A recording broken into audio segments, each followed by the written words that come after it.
안녕하세요. 더 마포 진행하는 김선우입니다. 오늘도 저와 함께 수다를 떨 네, 유창복입니다. 네, 반갑습니다. 이 살면서 바쁘지만 꼭 가야 되는 일들이 많잖아요. 네, 그 중에 그렇죠. 하나가 경조사인데 네, 한번 계산해 보세요. 한 달에 몇 번쯤 가세요? 경조사? 그게 시즌이 있더라고요. 시즌이, 네. 계절이 바뀔 때, 겨울이 네. 들어올 때, 네. 그 다음에 겨울이 나갈 때, 그런 환절기에 어르신들이 많이 어르신들이. 일을 치르게 되는 것 같고요. 어떨 때는 뭐 일주일에 3번 가는 경우도 있고, 문상만. 문상만. 그러니까 저희 때가 그럴 때인 그렇죠. 것 같아요. 네.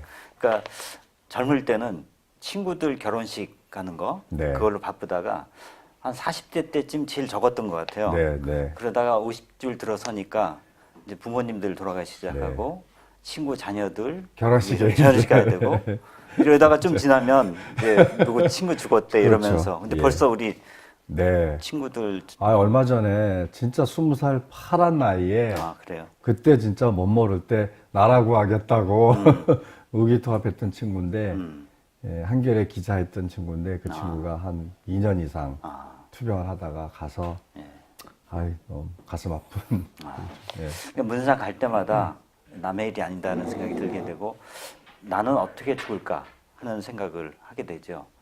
한국에서 우리나라에 한 1년에 30만 명 정도가 사망합니다. 하루에 한 800명 정도, 꽤 많은 숫자거든요. 출생이 지금 40만 명이 좀 떨어지고 있고 곧 있으면 이제 출생자 사망자가 아직은 출생자가 좀 많은데 곧 이제 역전이 될 것 같습니다.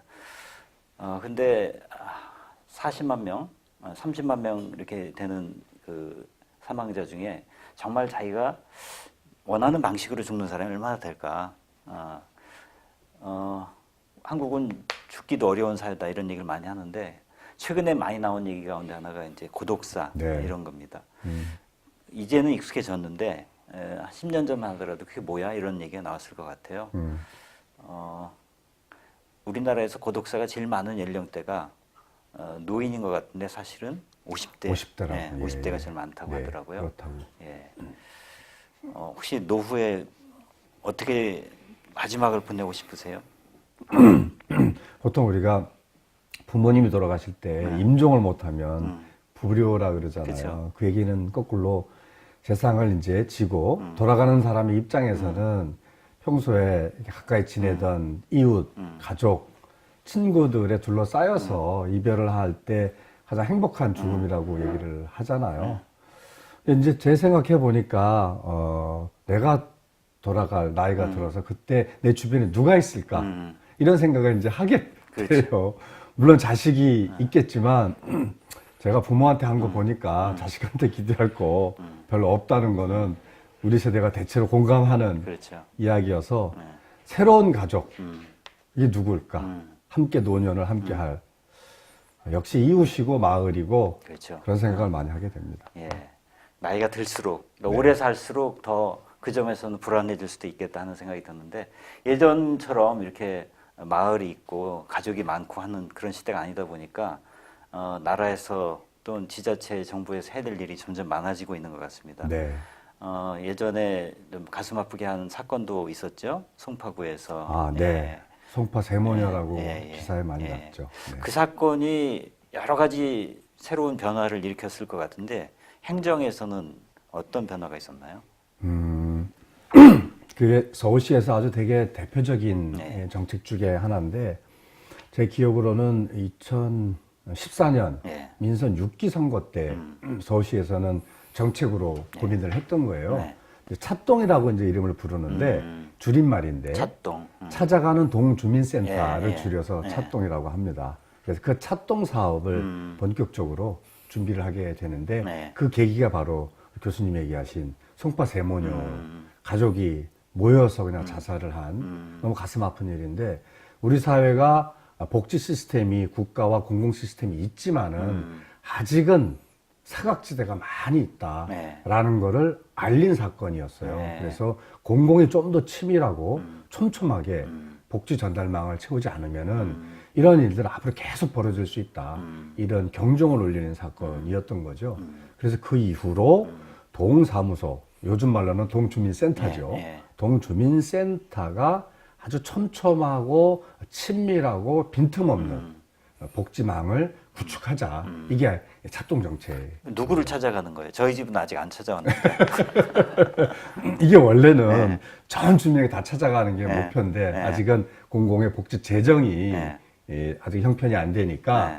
가장 복지적인 요구가 많은 그 연령대를 딱 두 군데를 정했어요. 네. 첫째는 태어나면 네. 24개월까지 네. 어떻게든지 공공에서 돌본다. 네. 이런 취지가 있고 또 하나는 노년이죠. 65세가 되면 그분들은 대체로 생업에서 은퇴하시고 홀로 살아가야 되는 경우도 많고 네. 건강에도 여러 가지 어려운 점이 있기 때문에 그분들이 가장 시급할 것이다. 그래서 연령의 두 구간을 먼저 정해서 여기는 무조건 그러니까 꼭 필요한 사람만 우리가 복지 대상자로 보는 게 아니라 그 연령대는 모두가 다 복지적 수요가 있다라고 판단하자. 네. 이게 바로 이제 보편복지인 것이고 아쉬운 사람이 올 때까지 기다리지 말고 못 오는 사람도 있다. 형편이 안 돼서 무조건 찾아가자. 네. 그래서 능동적으로 복지를 발견하자 해서 이제 찾아가는 복지가 된 거고 네. 두 가지 원칙으로 작동이 구성이 되어 있습니다. 그러니까 다짜고짜 가서 그냥 문 두드리는 거예요. 예, 그러면 이제 신뢰되는 경우도 네, 있으니까 전화를 먼저 전화 안 해서 되고. 네. 괜찮으십니까? 네. 찾아가도 괜찮습니까? 근데 전화를 들어보면 이상한 기분 느낄 네, 경우가 네, 있어요. 네. 괜찮아야 하더라도 뭔가 불안한 느낌이 있을 수 있거든요. 그럼 또 전화를 한다든지 뭐 이런 여러 가지 방법으로 네. 어떻게든지 만나서 형편을 듣고 도움을 챙기는 이런 시스템입니다. 그럼 그 과정에서 굉장히 재밌다고 할까? 우리가 몰랐던 네. 그런 이야기들이 많이 있을 것 같고 예. 가까이에 있는 이웃들의 사정도 좀 들을 수 있을 것 같은데 오늘 그런 이야기를 좀 예, 자세하게 제가 하면 재미가 없을 거고 네. 오늘 그 얘기를 너무너무 신나게 네. 재미있게 생생하게 해줄 게스트를 또 초대를 어떤 분인가요? 했죠. 두 분인데요. 예. 두 분 다 현장에 예. 계신 분이고 한 분은 금천구 독산 4동의 동장님 예. 이제 아마 퇴직을 하신 것 같은데 네. 동장님을 제가 한번 초대를 하려고 하고 네. 또 한 분은 우리 마포구 공덕동에 마을 전문가로 활동하고 계시는 분입니다. 두 네. 분은 이 찾동 사업을 아주 현장에서 네. 최전선에서 뛰고 있는 분입니다. 아, 네. 예. 그럼 모시도록 하죠. 예, 두 분 들어오세요. 예. 예, 어서 오세요. 네, 반갑습니다. 안녕하세요. 네, 안녕하세요. 자기소개 간단하게 좀 해주시죠. 안녕하세요. 저는 앞에서 소개한 것처럼 마을 사업 전문가로 현직에서 활동하고 있는 양희경이라고 합니다. 예. 네, 이른바 요새 어공이란 말을 쓰는데 어공. 네, 어쩌다 공무원이 된 아, 사람이에요. 네. 이분은 원래 공무원이 아니시고 예. 마을에서 마을 활동을 열심히 하셨고 그 전에는 전문 디자이너셨거든요. 예. 네, 근데 마을살이 하시다가 진짜 어쩌다 공무원이 네, 된 거죠. 어쩌다가. 네. 그 어쩌다를 이따가 좀 더 듣고 싶습니다. 예. 네. 안녕하세요. 저는 서울 금천구 독산 4동에서 동장으로 일하다가 지난달 임기 2년을 마치고 퇴임한 황석연입니다. 많은 사람들이 동장을 공무원들이 하는 걸로 알고 있는데 저는 특이하게도 주민들 가운데서 선발이 돼서 동장을 했어요. 그래서 전국 최초의 민간인 동장이라는 아주 자랑스러운 이름을 갖게 되었습니다. 신문에 엄청 많이 났고요. 네. 네, 신문에 되게 최초의 민간인 동장이라고 해가지고 검색하면 쫙 나오겠네요, 여러 가지가. 나옵니다, 기사도. 예. 얼마 전에 청와대 가서 아, 발표도 하시고 되게 유명한 네. 그러셨어? 네. 뭐 웃는 거 아니 요새 공무원이 뭐 가장 인기 있는 직업 중에 하나고 경쟁률 네. 엄청나잖아요. 네. 근데 이런 이야기 들으면 위화감 느낄 수도 있겠어요. 누구는 맞아. 그렇게 시험 공부 맞아. 빡세게 해서 들어가는데 네. 어떻게 가능한가 좀 말씀 좀 해주시죠, 양희경 선생님. 저는 개인적인 어떤 상황과 그 다음에 그 시기별로 요구 사항이 좀 맞아서 들어간 네. 케이스인데요. 저는 왜 그런 거 있잖아요. 그 명예퇴직. 그래서 좀 퇴직을 좀 일찍 하고 이제 생활상의 문제를 해결하기 위해서 일을 찾던 중에 마을 일을 하면서 행정에서 일을 할 기회가 있다는 걸 보고 아무것도 모르고 지원했던 케이스예요. 이왕이면 사람들과 함께하는 일을 어떤 행정이라는 곳에서 생계비를 보장받으면서 일할 수 있고 이건 정말 좋구나 예. 하고 들어갔더니 새로운 세계를 만나게 된 거죠. 네. 어떻습니까, 황 동장님이라고 불러야 될까요? 네. 예. 전 동장님. 전 동장님. 그러게요. 전 동장님. 예. 네. 아, 며칠 이렇게 공무원이 아닌 입장에서 공무원이 되어서 일을 했잖아요. 찻동 사회발령 가장 그런 게 중요하다고 보는데 왜 민간 출신의 그런 분들이 거기 초대됐는지 특히 찻동과 관련해서 어떤 점들이 중요한지 좀 말씀해 주시죠. 대학을 졸업하고 네. 사회생활을 하면서 동네를 떠나게 됐어요. 네. 그래서 동네는 저에게 하숙집 같은 곳이죠. 잠만 자는 곳이었습니다. 그래서 제가 정상적으로 퇴직을 하고 동네에 돌아가면 네. 65세, 60대 이후에 동네로 돌아가게 되겠죠. 근데 저는 이번 기회에 50의 동네로 돌아간 거예요. 나이 50에 돌아가니까 50 이후에 할 일이 없잖아요. 네. 그러면 할 일 없는 사람들이 많을 것 같죠. 네. 많습니다. 그러면 그 많은 동네 사람들이 이 동네에서 가치 있게 살아가는 방법, 네. 그리고 혼자가 아니라 더불어 살아가는 방법을 찾아내야 되는데 사실 공무원들은 굉장히 훌륭한 분들이에요. 네. 실력도 있고 안정된 생활을 하고 있기 때문에 그런 분들을 세세하게 보살필 수 있는 경험이 없는 거예요. 네. 그래서 동네 주민들이 그 공무원들 동네 동사무소죠. 주민센터의 동장이 대장이잖아요. 네. 그 자리에 가서 이렇게 하숙생이 아니라 은퇴하고 돌아온 주민들을 보살필 수 있는 그런 행정을 한번 해볼 수 있는 실험실 역할을 한 거죠. 네. 그래서 독산 사동에 그 실험실을 설정했고 거기에 일반 주민 중에서 동장을 뽑아서 공무원 시각이 아니라 네. 하숙생이었던 일반 주민은 동네에 들어와서 동네 행정을 어떻게 하는지를 네. 한번 변화를 줘봐라. 그런 기회를 만들었던 것 같아요. 그래서 박원순 시장님하고 저희 금천구의 차성주청장께서 협약을 하셔가지고 네. 독산 4동에 그 실험존을 만들어서 저를 초대했습니다. 예. 이게 되게 중요한 사연이 있는데 네. 이분이 이제 동장이 되시면은 기존 공직사회에 승진 티오가 줄잖아요. 그렇죠. 그거는 공직사회에서는 되게 중요한 일이거든요. 예, 예. 그래서 그걸 하나 증설을 해서 실험을 해볼 수 있도록 해서 아마 지금 대한민국의 최초로 민간인이 동장 역할을 제대로 할 수 있느냐. 예. 이게 아주 시금석이 되는 중요한 사례여서 아마 중요한 분입니다. 오늘. 예. 어렵게 초대한 거, 네. 맞죠? 그러니까 오늘 주제인 찻동과 관련해서 가장 선진적인 그렇죠. 그런 케이스라고 예, 할 수 있겠죠. 그렇습니다. 예, 예. 자, 우선 찻동이 아직 익숙하지 않은데 많은 분들한테 기존의 동사무소 많이 종종 가잖아요. 뭐 때로 기능이 어떻게 확 달라지는 건가요? 저도 평생 동사무소를 거의 가본 일이 없다가 네. 동장이 돼서 간 거예요. 그래서 동장이 네, 영화에서 봤어요. 동사무소에 가면 직원들이 맨 앞에 앉아가지고 이렇게 주민들을 상대하잖아요. 서류 떼고 싸우고. 네. 그래서 그런 모습만 보다가 동해 갔더니 네. 이게 전혀 다른 세계더라고요. 네. 뭐가 제일 일단 제가 제일 먼저 관심을 가졌던 게 뭐냐면 출근을 했는데 동장실에 네. 12개 관변단체 대표들이 쫙 앉아요. 뭐 새마을이라든지 네. 바르게 살기라든지 민방협의라든지 그러니까 동네에서 대체로 오래 살았던 분들이 네. 12개 단체에 쫙 포진해 있어요. 네. 그래서 이분들이 12명이 딱 앉아있는데 당신이 8번째야? 어떤 분은 동장 8번째를 거쳐가는 거예요. 그러니까 동의 주인이요. 공무원이 아닙니다. 네, 역설적으로. 주민들인 거예요.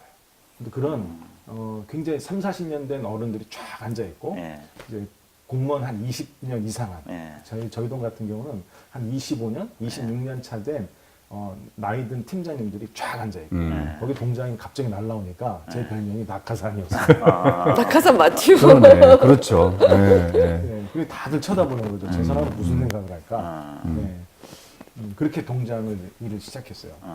제일 먼저 한 일이 뭐였냐면 아침에 갔는데 회의를 하는데 쓰레기 문제가 발생한 거예요. 네. 그래서 전부 다 모여가지고 쓰레기를 치우러 가져요. 네. 딱 나갔는데 이렇게 캠페인하는 띠 있잖아요. 네. 뭐 쓰레기를 집 앞에 버리지 맙시다 뭐 이런 거 이런 띠 하나 들고 피켓 하나 들고 동네를 막 순찰을 해요. 그런 다음에 사진 한 장 찍어요. 그리고서는 빠이빠이 밥 먹으러 가자는 거예요. 그래서 제가 그랬죠. 이래가지고 쓰레기 문제가 해결이 이게 됩니까? 완전 전시행정의 전형적인 걸 보셨네. 네, 그게 제가 첫 번째 할 일이었어요. 네. 그래서 제가 바로 조치한 게 뭐냐면 앞으로 이런 캠페인을 하지 않는다. 그리고 공무원한테는 실제로 쓰레기를 치운 사진을 보고를 하자. 네. 이렇게 좀 바꿨어요. 그랬더니 다들 황당해하는 거예요. 네. 그러니까 30년, 50년, 70년 된 적폐, 그러니까 잘못된 습관. 제가 보기에는 50년 전에 그게 맞았을 것 같아요. 네. 왜냐면 관에서 캠페인 하자가 나오면 주민들이 전부 나와서 청소를 같이. 했을 거 아니에요. 예, 예. 근데 지금은 관에서 청소하러 나가자 그래도 따라 나오는 주민이 한 명도 없어요. 예. 근데 그 행정은 그대로 남아. 양희경 씨도 가셔서 네. 기존에 이렇게 알고 있던 동사무소 내지 공무원하고 좀 약간 낯설게 다가온 게 많이 있을 것 같아요. 저는 공무원 조직을 신뢰하지 않았었어요. 네. 인간에 있을 때, 그러니까 어떤 마을이랄지 우리가 우리의 지금 국가의 문제를 우리가 해결한다는 생각이 더 강했던 사람이었고, 하지만 들어가서 저는 오히려 행정 체계에 감동을 많이 받은 사람이에요. 예.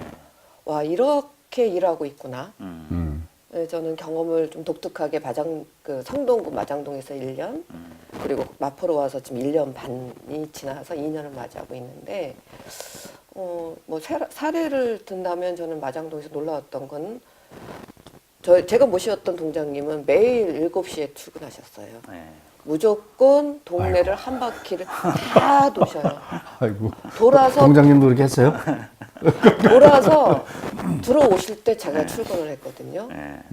그걸 그것도 한 석 달 정도 지나서야 알았어요. 왜 맨날 이 시간에 만날까 했는데 매일 오셔서 7시에서 7시 반에 출근하셔가지고 마장동이 굉장히 넓거든요. 구역을 정해서 다 돌아다니시는 거예요. 그래서 거기에 필요한 그러니까 청소 문제가 무엇인지 그거를 아침에 담당자를 불러서 말씀을 하시는 거예요. 저 그것만으로도 굉장히 놀라워서 네. 그러니까 왜 그런 거 있잖아요. 흔히 공무원들은 일을 안 한다. 아, 다 깨졌어요. 이렇게 하고 있었구나. 네. 물론 그 조직 안에 모든 분이 그러지는 않습니다. 네. 근데 그걸 보고 아, 이게 왜 이런 것들이 드러나지 않을까. 예. 그런 것들을 많이 배웠고요. 또 성동 특유의 어떤 문화란 게 있어요. 조직 네, 문화. 네. 굉장히 그 주민 화합의 그 전선을 달리고 있는 그런 문화가 있었기 때문에 그런 거에서 많이 배웠고요. 그리고 저희 고향인 마포로 오면 이런 것들을 정말 내가 정말 잘 날 수 있겠구나 하면서 이제 마포로 온 케이스예요. 근데 마포에서는 또 지금 청소 얘기가 났는데 굉장히 좋은 경험을 했어요. 제가 이제 마을 의제를 찾는 사람이었거든요. 주민들과 함께. 근데 공덕동은 지대도 그렇고 굉장히 이제 주민 생활 불편한 지대예요. 걷기 불편한 네. 지대로 구성되어 있는 지대인데 그 뒤에 모든 게 다 쓰레기인 거예요. 그 의제를 찾은 거를 제가 보고서를 동창님한테 들었는데 이거 한번 해보자. 우리가 한번 해보자 해서 근데 내가 아침에 다 돌아보니 청소하는 주민들이 있더라. 아. 이 선행자들을 우리가 고맙습니다를 하자. 그래서 네가 찾은 이 의제로 한번 프로젝트를 한번 해봐라. 그렇게 한 게 저희 공덕동의 해피로 사업이에요. 그래서 해피로 사업이 화목데이를 해서 화목한 공덕동. 화목은 청소하는 날. 네. 그래서 지금 말씀하신 것처럼 전체적으로 다 모여서 보여주는 식이 아니라요. 내 골목간 청소하는 그 운동을 한 거예요. 그래서 그분들을 찾아가서 봉투를 드리고 조끼를 드리고 네. 저희는 이제 그걸 한 거예요. 그 통을 통장님과 우리 동네 주무관과 제가 만나서 그 연결망을 만든 거죠. 그래서 그게 3월부터 지금까지 진행이 된 거고 그래서 그게 이제 좀 자랑스럽게도 서울시장님이 저희 그 마을객단을 이제 그 청소 부분 네. 모범 단체로 이제 시민단체로 상을 주시고 그랬거든요. 그래서 공무원들을 바라보면서 좀 배웠던 게 굉장히 많습니다. 예. 우리가 모르고 있는 그런 손길들이 참 많이 있네요. 참 많아요. 예. 자, 찻동에 초점 맞춰서 말씀 들어보죠. 찻동이었기 때문에 비로소 알게 됐고 이루어질 수 있었던 일들 그런 게 좀 있을 것 같아요. 이야기들이 그런 사례들 좀 말씀해 주시죠. 저희 구청장께서는 동장한테 네. 일주일에 2번 그 마을 밴드 글을 쓰게 하세요. 네. 한 번은 이제 마을 관련된 의제, 마을의 문제를 해결한 사례를 올리는 거고, 한 번은 이제 그 소외된 계층, 그러니까 아까 찻동에서 말하는 그 영세 아동, 그다음 65세 어르신, 그다음에 이제 한계 가구들이죠. 저소득층들 중에 찾아서 가정 방문을 하는 거예요. 그래서 가정 방문한 이야기를 쓰는 거죠. 근데 저는 동장 하기 전에 기자였는데 네. 기자들이 그 일반 가정에 가서 취재하기가 상당히 어려운 거거든요. 예. 근데 동장을 해서 행정과 결합하니까 소위 소외계층의 가정을 직접 들어가 살펴보는 경험을 갖게 된 거죠. 한 사례를 들면 80대 어르신인데 한 겨울에 찾아갔는데 찬 방에 냉골 같은 방에 살고 계세요. 예. 그래서 이제 복지사랑 간호사가 하는 일이 뭐냐면 난방 텐트를 쳐드리고 간호사는 건강 점검을 해드리는 거예요. 예. 근데 이 양반이 기초연금을 23만 원 받으세요. 예. 근데 그 돈도 한 푼도 못 쓰고 살고 있는 거예요. 그래서 복지사랑 알아보니까 이 양반의 아들이 50대 중반의 아들이 있는 거예요. 예. 근데 이 양반이 한 달에 한 번씩 찾아와요, 집에. 23만 원을 받아. 그러니까 이걸 캥거루 아들인데 80대 노인의 나라에서 주는 그 생계비를 아들이 가져가는 거예요. 이러한 그 50대 중년의 남성의 문제 예. 실직을 하고 진짜 아까 50대 고독사 얘기했는데 이런 남성들과 엄마가 맞물려서 한계 상황이 있는 걸 발견하게 된 거죠. 그래서 저희 동에서 뭘 했냐면 이런 50대 아저씨들을 모아서 실직자인 아저씨들을 모아서 일자리를 주는 사업을 하자 했고 조건이 그겁니다. 노모의 용돈을 같이 하지 마라. 그래서 8명의 그러한 한계 가정에 있는 그 50대 남성들 8명을 묶어서 네. 한마음회라는 조직을 만들었어요. 자주 모이는. 예. 그래서 이 사람들한테 매달 용돈을 주면서 마을 일을 시키는 사업을 했어요. 이게 지금 저희 동 사업이 금천구 10개 동으로 다 확대가 됐습니다. 그러니까 이런 것들이 차등하면서 만들어진 거죠. 저희 동에서 시작을 했고. 근데 이분들이 뭘 하냐면 아주 재밌는 일을 해요. 처음에 뭘 했냐면 골목에 쓰레기 주워다가 그 쓰레기 폐기물에다가 꽃 심어서 내놓는 일을 한 거예요. 근데 이게 발단이 돼가지고 저희 동에 60개 일자리가 생겼습니다. 근데 그 60개 일자리에 돈을 어떻게 주냐면 보통 우리 가정에 보면은 쓰레기를 문 앞에 내놓잖아요. 그러면 왜 문 앞에 내놓겠어요? 어느 집 앞에 쌓이는 게 싫으니까 민원이 생기니까 방법이 최종적으로 그럼 각자 집 앞에 내놔요. 그 대한민국은 어느 골목을 가도 다 쓰레기를 자기 집 앞에 내놓습니다. 예. 그럼 어떤 일이 벌어지냐면 이 쓰레기를 치워야 되잖아요. 예. 그러니까 단지 골목마다 다니면서 수거하는 데만 돈이 들겠죠. 예. 그 행정 예산이 저희 동만 2억 8천. 아. 제가 구청장님께 말씀드려가지고 청소년처럼 협업을 했어요. 그래서 이 2억 8천만 원을 동에다 주면 내가 이걸로 동네 일자리 만들거든요. 대신에 주민들은 문전수거를 중단하자. 쓰레기 정거장에 갖다 놓자. 그 정거장에 놓고 폐기물 수거하고 재활용하고 하는 그 일자리를 만들어서 60명의 일자리를 공유하는 거예요.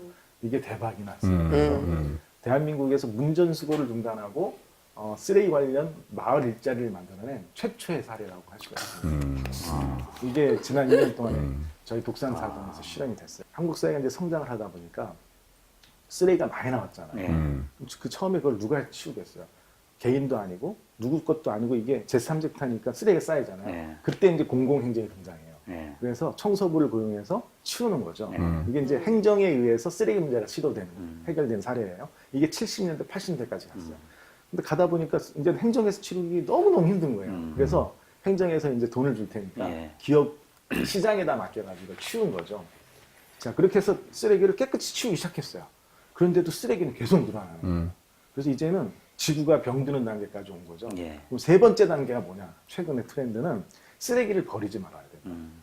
Don't waste죠. 그래서 쓰레기를 아예 제로인 도시를 만들어야 된다는 게 세계적인 그 도시 트렌드거든요. 예. 근데 그 근본이 주민이 쓰레기 문제를 해결하는. 예. 근데 저는 그걸 알고 한 건 아니고 주민들 일자리를 만들려고 시작한 거였는데 주민이 쓰레기 문제를 해결하는 시민 참여 방식의 사회혁신 사업이 된 거죠. 그래서 저희 마을이 굉장히 주목받는 마을이 됐습니다. 근데 지금 이런 것들을 약간 동에서 우리 동네 가장 필요한 게 뭐냐를 이야기하고 시급한 게 뭐냐를 정하고 그럼 함께 해결할 수 있는 게 뭐냐 이걸 약간 지금 프로세스를 만들어서 진행하는 게 마을 계획이잖아요. 네, 네. 그건 또 우리 양희경 선생님이 엄청 또 재미난 사례가 많으실 것 같은데. 예. 사례 맞죠. 근데 저는 이제 아까 이제 청소 문제 얘기를 했고요. 그리고 지금 하나 좀 또 그냥 자랑을 하자면 그 공덕동은 그냥 보기에도 굉장히 그 신구의 현상이 지속적으로 생겨나는 동네예요. 그래서 그 소위 말하는 핫한 어떤 지역인데 그러니까 그거는 이제 부동산 가격과 관련해서 핫한 동네인데 공덕시장이라는 곳이 있어요. 근데 시장과 이제 시장을 중심으로 개발하는 그 쪽과 그다음 그 뒤에 바로 교육의 현장인 초등학교가 시장과 맞물려 있어요. 그래서 그 안에서 어떤 여러 가지 이해관계가 있는데 재미난 경험을 한 게 이 부분의 마을 의제를 발견했음에도 불구하고 감히 손을 못 대고 있었어요. 그러니까 여러 가지 이해가 충돌하는 지역이었죠. 그러니까 청소 문제도 있었고 개발을 반대하는 그룹도 있고 교육 환경의 문제도 있고 여러 가지 문제가 그러니까 복합적인 지역이라 의제를 발견했음에도 불구하고 전혀 손대지 못하는 상황일 때 주민이 직접 찾아온 거예요. 학부모가 찾아와서 하는 말이 그때가 선거가 있기 전 한 4월 초였던 것 같아요. 시민참여 예산 관련해서 제가 공부를 하고 있던 시기였는데 찾아와서 다른 건 다 모르겠는데 이 시장 중심에 이 시장 바로 일대에 차량 문제로 아이들이 굉장히 그러니까 안전 통학로가 보장되지 않는다. 이 부분을 어떻게 해결하면 좋을까요? 라고 찾아왔어요. 그때 너무너무 제가 눈이 동그래졌죠. 이 사람하고 하면 되겠다. 근데 거기는 바로 그 현안에 있는 당사자잖아요. 당사자가 찾아온 거죠. 그래서 이분하고 하면 되겠다 해서 얘기를 들었죠. 했더니 어떤 문제가 있느냐 했더니 시장 상인들이 버리는 쓰레기 문제, 시장 상인들이 아침에 유통하는 차량 문제, 이것 때문에 아이들과 교육 환경이 굉장히 지금 계속 나빠지고 있다. 그래서 이제 제가 물었죠. 시장 상인 입장에서는 어떨까요? 학교가 있음으로 해서 시장이 지금 어떤 문제를 갖고 있을까요? 했더니 갑자기 놀라면서 그 생각 못했네요. 못했네요라고 하는 거예요. 그러니까 그런 생각과 어떤 문제를 이렇게 부딪힐 수 있는 공간이 없었다는 거죠. 그래서 그 다음에 다른 절차는 이제 시장 상인회를 찾아가는 거죠. 상인회가 찾아가서 이만저만 해서 이런 문제가 있다는데 어떻게 생각하십니까? 했더니 깜짝 놀라면서 하는 말이 아이들이요? 아이들이 아침에 힘들어요? 너무나 그러니까 전혀 너무 생각도 못했다는 얘기를 하시는 거죠. 그럼 우리 만나볼까요가 됐어요. 그 다음에는 상인회가 만나고 그 학부모회가 만났어요. 그러면 우리 그러니까 지금 찾아가는 동주민센터, 주민센터가 됐지만 그냥 흔히들 주민들은 동사무소라고 그래요. 동사무소와 교장 선생님하고 이렇게 사자가 만나볼까요? 사자가 만나고 그러면 이 현장에 있는 이 시장 상인과 학부모 말고 주민 대표자를 만나볼까요? 주민자치회, 마을계획단 대표자가 같이 만났어요. 그래서 그러니까 육자회담이 된 거예요. 그래서 그럼 우리 뭐부터 시작할까요? 일단 무엇보다도 아이들입니다. 안전 통학로부터 해봅시다. 그 다음에는 뭐 할까요? 학교 주변 청소부터 합시다. 두 번째. 이 두 가지를 작년에 1월부터 시작해서 12월까지 그 단계를 밟아서 한 거예요. 그래서 저는 그런 과정을 보면서 저는 그런 생각을 한 거죠. 우리 흔히 얘기하는 그러니까 마을을 한다는 사람들이 얘기하는 거 있잖아요. 우리가 같은 이해를 가진 사람끼리 하나를 위해서는 한 마을이 필요하다는 게 그대로 드러나는 현장이었고요. 저는 그게 이해가 다른 사람들이 만나서 그 말을 했다는 게 되게 중요하다고 생각을 하고, 두 번째는 저는 뭐 집단지성이란 말을 굉장히 많이 하는데 그럴 때마다 저는 콧방귀를 좀 껴요. 그래 우리 똑똑한데 우리가 한 게 뭔데라는 얘기를 하거든요. 저는 집단지성이라는 건 바로 이런 거라고 생각을 해요. 그리고 그것을 실행할 때 행정이 굉장히 세련되게 잘 결합했어요. 전혀 아까 얘기했던 지시하지 않았고 제한하지 않았고 천천히 기다려주는 힘을 저희 같은 경우는 공동체 동장님이 그걸 해내신 분이에요. 그래서 시간은 1년이라는 시간의 프로세스로 운영됐지만 결국은 각자의 이해에 있는 사람들이 모여서 하나의 소통 채널을 만들어내고 이게 정기적으로 그 관계를 가져가긴 했거든요. 찾아가는 동주민센터가 아까 처음 네. 설명하실 때는 그냥 사각지대에 있는 분들을 진짜 찾아가서 개별적으로 돌봐드리고 서비스를 제공하는 그런 거라고 생각했는데 그것보다 훨씬 더 폭이 넓네요. 크게 두 가지 축이 있다고 보시면 되는데요. 아까 황 동장님이 말씀하신 80세 노인을 찾아가서 형편이 어떠시냐, 네. 뭐 이런 그 복지적인 수요가 있는 주민을 찾아가는 서비스가 있고 예. 또 하나는 지금처럼 쓰레기 문제라든지 지역의 통학로 문제라든지 그 동네 현안들을 가장 절실하게 생각하는 당사자들 이 문제 해결 키를 쥐고 있는 사람들이 예. 모여서 함께 해결하는 토론회 장을 만들고 거기서 방안을 내고 이게 지금 말씀한 사례인데 이 두 가지가 잘 연결되어 있는 프로그램이다 이렇게 생각하시면 될 것 같아요. 그러니까 여기에는 전제가 있는 것 같아요. 주민들이 자기 문제를 잘 알고 해결할 수 있다. 그런 믿음이 있는 거죠. 그럼 예. 근데 실제 하시면서 생각보다 야, 주민들이 잠재력이 있구나 이런 걸 종종 발견하셨습니까? 흩어져 있는 개인은 아무런 힘을 쓸 수가 없습니다. 근데 3명 이상의 주민이 모이면 힘을 내는데요. 저희 동 같은 경우는 이제 서울시 찻동의 시스템 중에 3가지가 있어요. 함께동, 나눔동, 희망동. 저희 동 희망동입니다. 희망동의 특징은 마을 활력소예요. 그러니까 마을 활력소는 주민들이 모일 수 있는 공간을 제공하는 겁니다. 그러니까 그 공간 중에 저희 동에 아주 특색 있는 것이 마을 부엌이거든요. 그러니까 주민센터 안에 부엌을 만들었다고 생각하시면 돼요. 그럼 부엌을 만들면 누가 모이냐면 엄마들이 모여요. 엄마들이 모여서 간식도 하고 또 할머니들이 모여서 밥을 해요. 할머니들이요. 집에서 남편 밥은 안 해도요. 동네 사람들 밥은 기가 막히게 하는 거예요.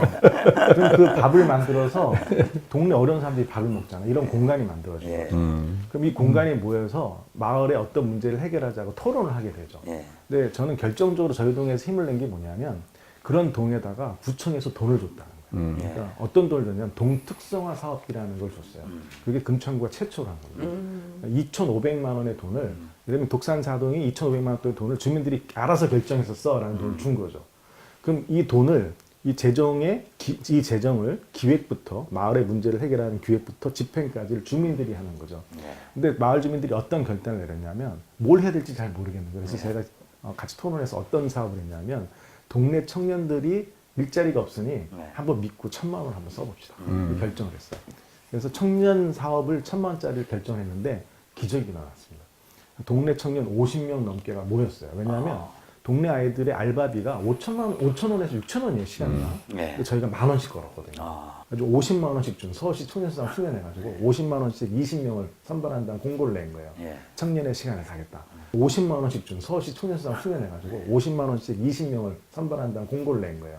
청년의 시간을 사겠다.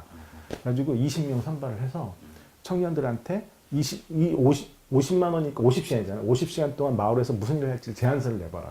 선발했는데 청년들이 뭐 했냐면 경로당에 가서 할머니랑 놀아주기. 그림 그리고. 근데 경로당에 대학생들이 청년들이 와가지고 그림 그려 놀아주니까 할머니들 신난 거예요. 할머니들이 치매도 안 생기고. 저는.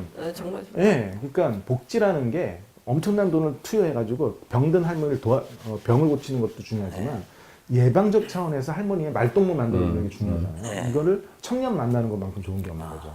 근데 그 동네 청년도 성장을 하게 되고 뭐 이런 일을 한다든지 또 동네에 버려진 피아노가 있어요. 피아노 버리면요 8만 원씩 내야 돼요. 폐기물이니까. 근데 그거를 주워다가 청년들이 피아노 고치는 거예요. 그리고 페인팅을 다시 했어요. 더 놀라운 건 그 피아노를 2대를 만들었는데 버려진 피아노를 그걸 가지고 마을 음악회 하는 거예요. 근데 이거 하는데 돈이 얼마 들었겠어요. 그 다음에 또 하나는 어떤 청년들은 뒷길에 다니는 마을버스에 정장이 없는 거예요. 근데 그 정류장을 만드는 안전지도를 만든 다음에 실제로 정장을 만들었어요. 야간에도 불이 들어오는. 그걸 크라우딩 펀딩으로 설치비까지 만들고.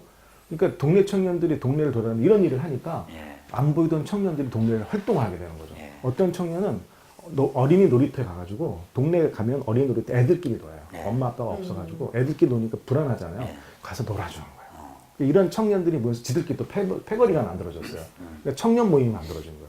그러니까 이렇게 기회를 주니까 동네에 청년 자원이 생겨나는 거죠. 이러면서 주민들이 발굴돼요. 그 다음에 이 청년들한테 갈 데가 없으니까 주민센터를 주는 거예요. 그때 주민센터에 앉아가지고 애들이 공부할 수 있게 만들어주는 거죠. 거기다 또 예산 500만 원 투입을 했어요. 그랬더니 청년들이 공부를 하면서 서울시 공모사업에 들어가는 거예요. 그래서 작년에 청년들하고 어르신들이 엮여가지고 저희가 따낸 공모사업비가 2억 5천만 원. 그러니까 1,000만 원을 투입했는데 2억 5천만 원을 수입을 벌어왔는데 가장 큰 수혜자는 동장이죠. 동장 일 잘한다는 소문이 동네에 파다하게 나는 거예요. 그러니까 동네가 이렇게 재밌더라고요.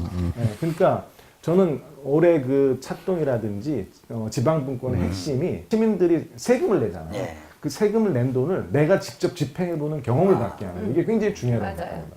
지금까지 세금을 내면 누군지 모르게 그렇죠. 공무원들이 쓰고 심한 경우는 이번에 적폐농단에서 봤지만 나도 모르는 엉뚱한 사람들이 나라 돈을 갖다 쓰잖아요. 그게 아니라 돈을 낸, 세금을 낸 주민이 직접 내 문제를 해결하는데 돈을 써보는 경험을 갖게 하는 거. 이게 차동이 준 가장 큰 긍정적인 시그널이라고 생각합니다. 제도적으로는 이제 주민참여 예산으로 예.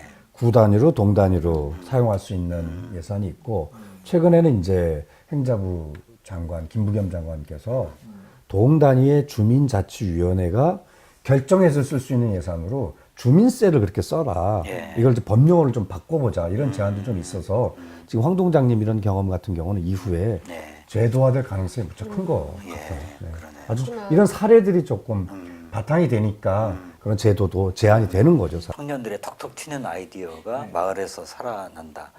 디자이너 출신인 양혜경 선생님이 하실 말씀이 많을 것 같아요. 그 공덕동에는 그런 디자인의 멋진 풍경들 좀 있을 것 같은데. 그러니까 찾아가는 동주민 센터의 이 사업이 마을을 디자인하는 사업이라고 생각을 예. 해요.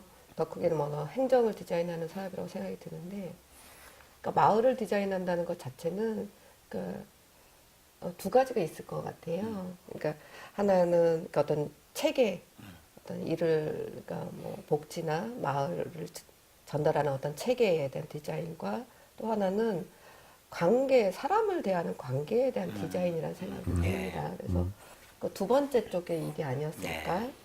그래서 사람을 만나는 방법, 그 사람들과 만나서 무엇을 이야기하고 어떻게 살 것인가를 얘기하는 그런 디자인을 하고 있지 않았나라는 생각이 들고, 그런 것들이 이제 제도적으로 이번에 그러니까 그 정책적으로 실행된 게 마을 계획이었다고 생각이 들고요.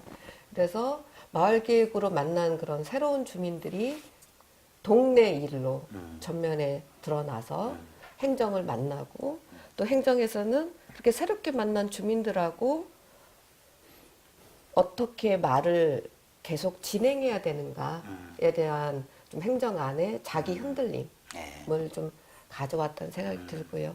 그런 것들이 저희가 이제 1년 동안 그러니까 진행했던 15개의 마을 의제로 표현이 됐고, 15개의 마을 의제 안에 각각 다 다른 주민들과 연결이 되어 있습니다.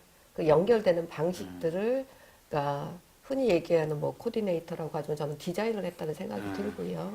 그 사람들만의 하나의 의제라는 것과 그리고 사람들 간의 관계라는 것들이 만나면서 이제 새로운 단계로 진화하는 거죠. 하나의 마을 안에서, 행정 안에서 나는 누구인가라는 이야기를 뱉고 그 부분으로 인해서 그 다음에 깨달은 거는 우리가 만난 공간이 공공의 장이었구나라는 것이 이제 선언을 하게 된 게 마을 계획의 큰 어떤 성과라고 들고요.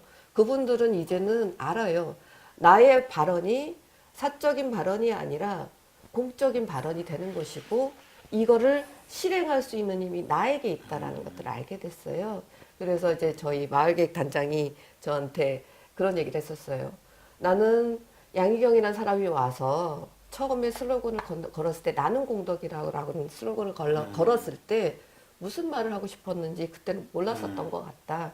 하지만 이제는 내가 공덕이라는 것을 내가 말할 수 있다라는 얘기를 해서 제가 연말 송년회에 너무 감동을 받아서 막 눈물도 흘렸었는데 그렇게 저는 그런 얘기를 하고 싶었던 것 같아요. 내 일상의 주인이 나라는 것, 그리고 우리라는 것. 근데 지금 이런 마을 계획이라든 이런 얘기를 많이 했는데 또 하나 중요한 게 이제 복지 전달 체계잖아요. 그렇죠. 예, 기다리지 않고 찾아가고 또 아쉬운 사람을 선별하지 않고 모두가 다 아쉽다라고 생각하고 찾아간다. 이게 차동의 가장 큰 우리 자랑인데 그거 관련해서도 조금 더 재밌는 사례들이 많으실 것 같은데. 먼저 저희 독산 사동 사례 얘기 드리면 문제는 혼자 사는 사람들인 것 같아요. 혼자 사는 어르신, 혼자 사는 청년 이게 발생을 하면 기존에는 이거를 행정에서 도왔어요. 그 경우도 내가 힘들어라고 말하는 경우만 도왔죠. 근데 이렇게 해서 도울 수 있는 한계가 있는 거예요. 주민들 사이에서 주민이 주민을 돌보는 네트워크를 만드는 일. 이거를 행정공무원들이 할 수 있어요. 그리고 마을 전문가가 할 수 있고 이 부분이 차동에서 굉장히 잘 설계된 부분이라고 생각해요. 예산 없어도 그 공무원들이 그런 미션을 수행하게 하는 거죠. 그러면 이분들이 동네를 다니면서 자원을 엮어내요. 예를 들면 저희 동네에만 해도 가게가 많잖아요. 그럼 그 가게 주인들을 설득해서 혼자 사는 사람이 오면은 밥 먹을 수 있게 좀 해달라. 그럼 저희 동네 지난해 서울시장님 상을 받은 가게가 있어요. 나눔 가게고. 이분은 한 달에 50장의 쿠폰을 내놔요. 50만 원이죠. 10,000원짜리. 근데 조건이 뭐냐면 혼자서 오면 밥을 안 주고 두 사람 이상 와야 밥을 먹는 거예요. 그러면 복지사가 간호사랑 같이 가정방문을 했을 때 이 사람이 너무 외롭고 밥을 못 먹는 사람이에요. 그러면 그 사람을 병을 치료하는 건 행정이지만 그 사람의 삶을 어루만져주는 건 주민이잖아요. 그렇죠. 그 삶을 어루만져주기 위해서 복지사가 달라진 행정이죠. 그 초대장 쿠폰 2장을 주는 거예요. 그 가게로부터 받아서. 그럼 그 2장을 가지고 친구랑 가서 먹으라는 거죠. 그래서 이런 게 달라진 행정입니다. 이거는 과거 행정에서 상상할 수 없는 풍경인 거죠. 그리고 또 엄마들이 아이 키우는 걸 너무 힘들어하는 거예요. 그래서 두려워서 애를 안 낳아요. 근데 동네에 어떤 시그널을 주냐면 아이가 태어나면 이건 축복이다. 그래서 주민들이 동네 아이들, 엄마들한테 지지하고 격려하는 행사를 열어준 거예요. 그게 금줄치기예요. 그래서 아이가 태어나면 금줄을 쳐주고 3, 7일이 지나면 그 금줄을 뗄 때 동네 주민들이 선물 상자를 만들어요. 거기에 아이 키우는데 필요한 물건들을. 마더박스 같은 마더박스죠. 그게 한 4만 원 정도 들었어요. 근데 그래서 태어난 가정에 전부 그걸 동네 사람들이 주는 거예요. 근데 저는 시가 그 마더박스를 만들어서 주는 것도 중요하지만 예산을 동네에 줘서 주민들이 마더박스를 만들어서 주는데 참여하게 했으면 좋겠어요. 이번에 맞아요. 마더박스 만든 서울시가 발표했거든요. 그거를 예산을 줘서 어떤 동은 주민들이 직접 우리가 만들겠다. 만들어서 주는 거예요. 그 과정에서 관계가 형성돼요. 한국의 복지 체계가 마을을 중심으로 관계망을 만들어주는 게 시급히 필요한데 이걸 좀 차동이 잘 수행하고 있다. 이렇게 평가하고 싶습니다. 갑자기 금천구로 이사 가고 싶어졌는데 혹시 이사 굳이 안 가도 마포구에서 잘 살 수 있다고 좀 설득 좀 해주시죠. 네. 뭐 저희도 뭐 복지 쪽 그 어떤 주민과 나눔 사업을 하긴 했어요. 근데 저는 이제 복지과 관련해서는 이렇게 뭐죠? 담당 뭐 이런 개념이 좀 있어요. 이게 아니어서 조금 조심스럽긴 한데 저는 이제 행정에 들어서 계속 놀라는 게 복지 쪽에 데이터가 엄청나다는 걸 보고 깜짝 놀랐어요. 근데 이게 개인정보기 때문에 전혀 그 공유할 수는 없지만 기초수급자 그 개개인별 상황 모두 데이터화 돼 있습니다. 저는 마포는 굉장히 잘 돼 있어요. 그거는 다른 구보다도 더 잘 돼 있는 것 같습니다. 그래서 그만큼 일이 너무너무 많아요. 아침부터 저녁까지 사회복지직의 공무원들은 자기 자리에 앉아 있을 수가 없어요. 그러니까 말 그대로 그냥 서비스죠. 서비스를 전달하는 과정에 벅차지만 그렇기 때문에 차동에서 사회복지직을 그만큼 많이 지원을 확대를 했다고 생각이 들고 그 부분이 조금 더 지금 좋은 금천구 사례처럼 어떤 관계망과 어떤 마을 사업과 주민 복지가 연결될 수 있는 것들을 마련하는 게 차동 그 다음 단계 복지 쪽에서의 어떤 새로운 미션이 아닌가 뭐 그런 생각을 합니다. 실제로 그 인력이 지난 3년 동안 거의 2,000명 가까이 신규로 투입이 됐어요. 그래서 서울시만 전문 복지 자격을 가지신 복지사분들하고 그다음에 방문 간호사라고 하는데 간호사 자격증 가지신 분들이 2,000명 정도가 투입이 돼 각 동에서 이렇게 다 실핏줄처럼 맞아요. 배치가 돼서 이렇게 찾아가는 역할을 하고 있는 거고 지금도 사례를 말씀하셨지만 그렇게 사람이 투입돼서 찾아가서 발견한 사례들이 많아요. 치매나 우울 끼가 있으신 노인분들을 거의 7,000명 정도나 발견을 했다는 거예요. 이거를 만약에 이분들이 없었으면 그분들이 그런 병을 앓고 있는 걸 발견을 못 하는 거예요. 그냥 방치된 상태인데 발견을 한 거거든요. 이건 대단히 중요한 거고요. 빈곤 위기 가정 또한 25,000건 정도를 이분들이 발견을 했다 그래요. 이 역시 이분들이 없었으면 방치됐을 뿐이고 언젠가는 송파세모녀와 같은 불행한 일이 생길 수도 있었던 거거든요. 그래서 아까도 동장님 참 멋진 말 해주셨는데 병은 행정이 고쳐주고 삶은 주민들 함께 보듬으면서 가는 거다. 이 두 가지가 잘 융합되고 연결될 때 진짜 동네가 진짜 동네다운 행복한 동네가 될 것 같아요. 지금 이런 서울시의 실험 아니면 새로운 도전 이게 앞으로 계속 확산될 가능성? 네, 아니 있을 것 지금 같은데. 되게 중요한 시점인데 예. 서울시 이런 정책이 지금 중앙정부 행안부로 올라가서 전국적인 사업으로 지금 재설계되고 있어요. 아, 그래요? 정책 예. 이름이 혁신읍면동이라는 이름으로 되어 있는데 이제 농촌의 경우에는 읍면으로 되어 있으니까요. 도시가 동이라면은. 예. 그래서 서울시가 먼저 실행한 찻동 정책을 조금 더 확대, 강화해서 전국 단위로 예. 농촌형, 도시형, 도농, 융합형 다양한 형태로 모델링을 해서 추진될 예정인데 올해는 아마 시범 사업만 제한적으로 할 거예요. 예. 왜냐하면 서울시에서의 경험이 이거 위에서 일방적으로 정책 설계해서 뿌리는 순간 정책 효과가 없어진다. 아주 동 단위의 고유한 특성, 그다음에 시간을 천천히 주민의 호흡으로 가야 된다는 경험이 서울시에서 있었기 때문에 올해는 아주 제한적인 시범 사업하고 내년 후년에는 전국의 전 동이 이런 진짜로 주민들의 복지와 행정이 촘촘하게 찾아가는 복지가 잘 연결된 이런 정책으로 아마 확대될 것 같습니다. 그러니까 이게 전국적으로 잘 퍼져 나가려면 이 초기 모델이 잘 탄탄하게 네, 갖춰져야 네. 되는데 이제 그 점에서 마무리 차원에서 앞으로 어떤 과제들을 우리가 좀 더 관심을 갖고 힘을 쏟아야 되는지 이 첫동 사업에 관해서 한 말씀씩 부탁드립니다. 주민센터의 공간에 이 깨어있는 시민들이 모여서 그 시민들의 역량을 강화하는 사업을 네. 만들어야 하고 이건 행정공무원들이 좀 많이 도왔으면 좋겠다는 네. 생각이 들어요.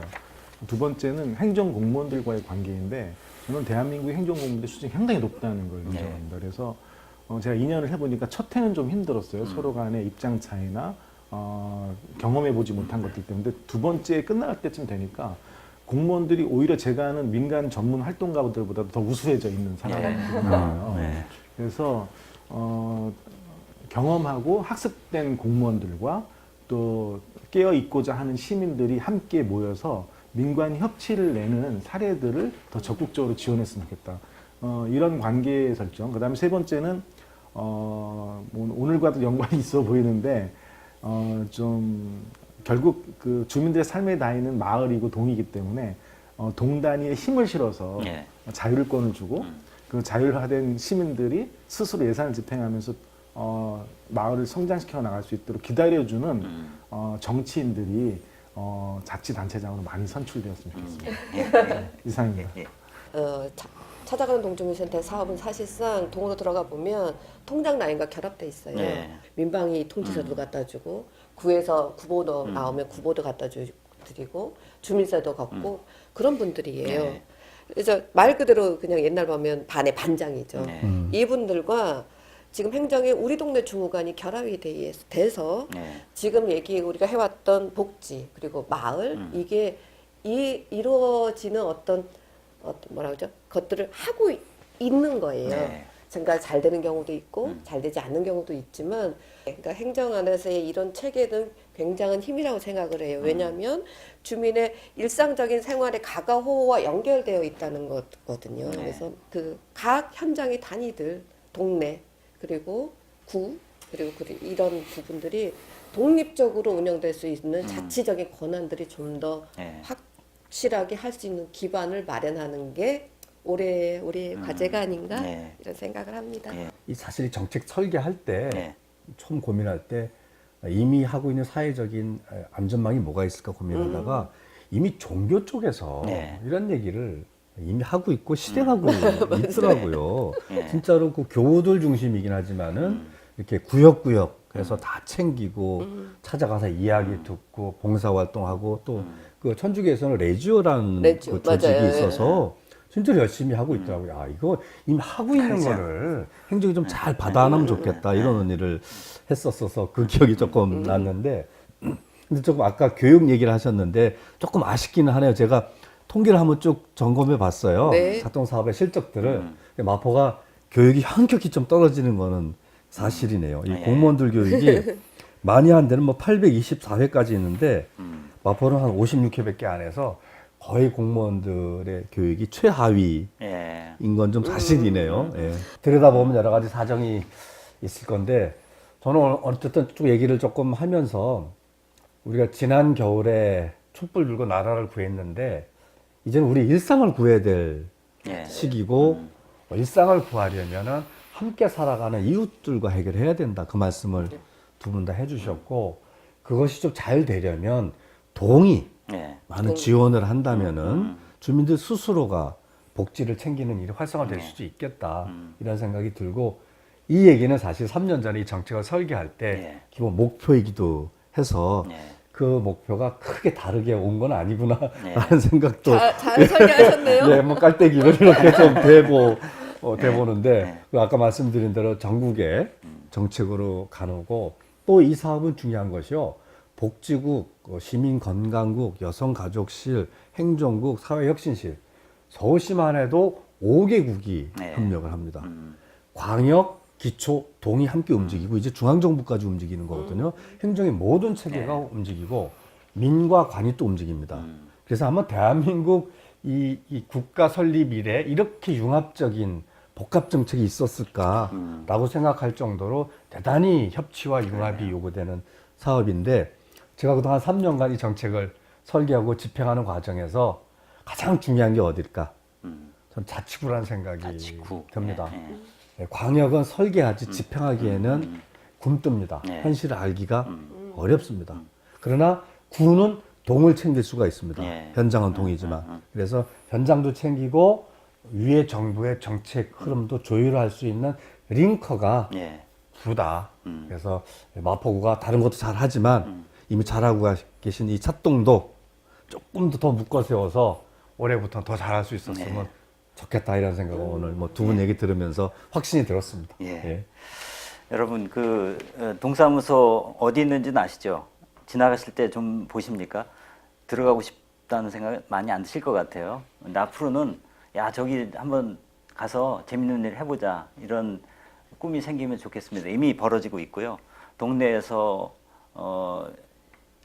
일자리를 못 찾고 있었던 그런 50대 아저씨들 또 취업 준비하느라 알바만 겨우 하는 그런 청년들이 동네 일을 통해서 신나는 그런 경험을 할 수 있다면 그게 또 우리의 배움이 이루어질 수 있다면 얼마나 우리가 살고 싶은 마을일까 하는 생각을 해봤습니다.